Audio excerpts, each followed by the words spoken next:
Hello and welcome to the August update from the Tau team. This is a development call, so I'll pass it over to Karim for his overview this month.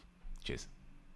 Thank you, Fala, and welcome everybody to the August update for the Tau development team.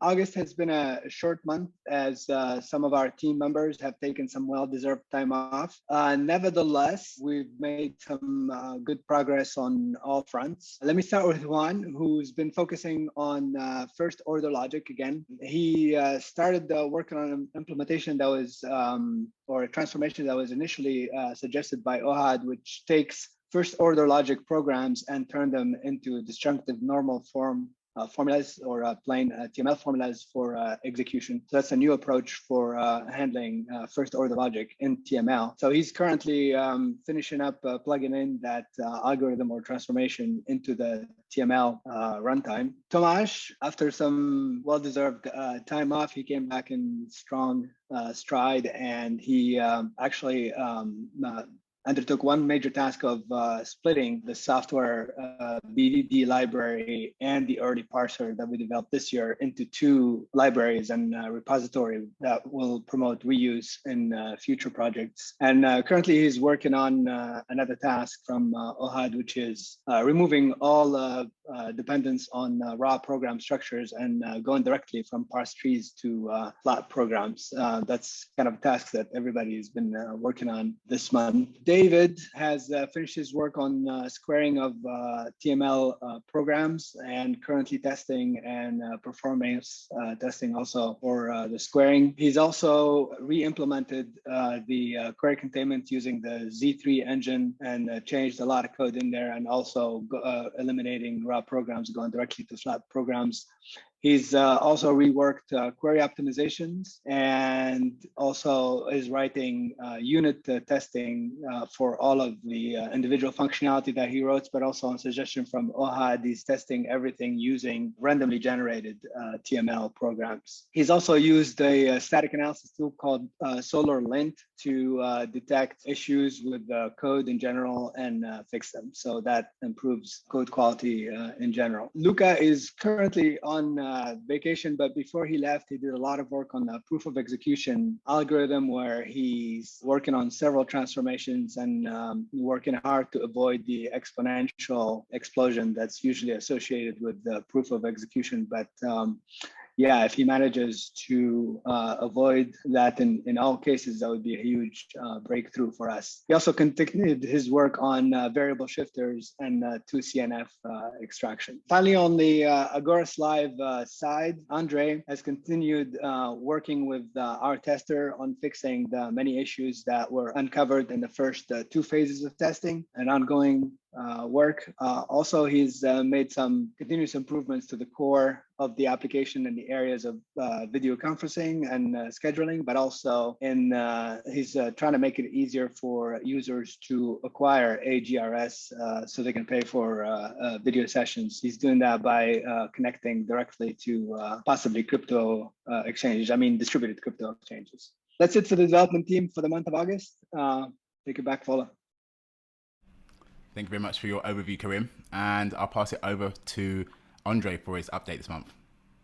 Hello, everyone. So on the Agoras Live side, we have our quality assurance engineer working together with me on the improving the Agoras Live stability and helping me to get rid of some mostly minor bugs.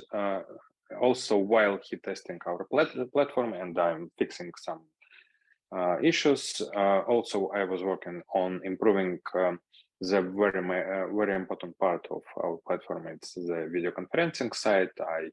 I did some improvements to its stability. I've updated its core version. I made changes to work with blockchain better.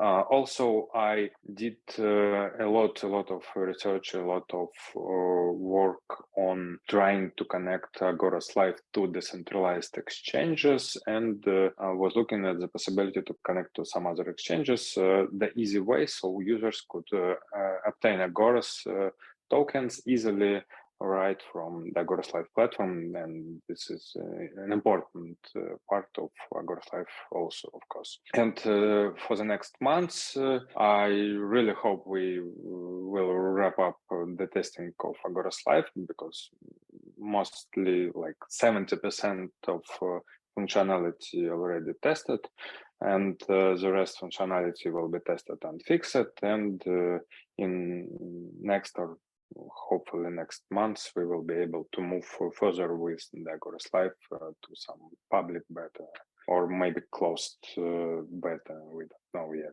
So thank you, everyone, and see you next month. Thank you very much, Andre. And I'll pass it over to David for his update for the month. Thanks, Fola. Hi, everyone. Okay, this month I've been working in the conversion of the optimization algorithms from raw programs to flat programs. In particular, regarding squaring of TML programs, I have implemented unification algorithms in order to square the programs properly. Regarding query containment, I have changed the code to make use of flat programs instead of raw programs, and I have simplified the code and so on. Regarding minimization, I have changed the algorithms to adapt them to flat programs too. That require quite a change in the source code, but it's already done. And I have also wrote unit tests to test mostly squaring. And right now I'm working in the part of minimization and query containment. Right now, I'm also working in trying to test everything using random TML programs, as Ohad suggested. And I'm also working in the splitting of the different rules of TML in order to optimize them. And that's all. Thanks. Thank you very much, David. I'll pass it over to Tomasz for his update for the month. Thank you, Fola. Hello, everyone. This month I've been working on separating BDD and the early parser code into standalone libraries with a new repository for each of them, and I'm also progressing on conversion of a parse tree directly to a flat program, so we can make raw program structures obsolete in the future.